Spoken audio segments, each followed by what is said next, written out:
Error states. This is what a check blade error looks like. Sometimes the blade may not be in position. Press the release button and rotate to remove the assembled cup. Pull the shaft down so the blade is flush to the bottom. Gently push down and turn clockwise to lock, and proceed with your selected program as usual. Start pause circle blinking red. This error means that the drive shaft may not have been in the home position before starting the run, or the run may have been interrupted due to excessive load, like a blockage or improper mixture. Tap the flashing center button to allow your blade shaft to reverse direction to the home position. Do not remove the pint cup mid-process. If you do, this will cause an error, leaving the drive shaft in an up position. Start pause circle, solid red. This error could have been caused by removing the pint cup mid-process, or an interrupted run in which the mixture may have been too difficult.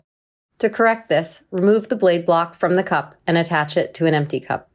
When you mount this to the unit, the blade will seem higher than normal.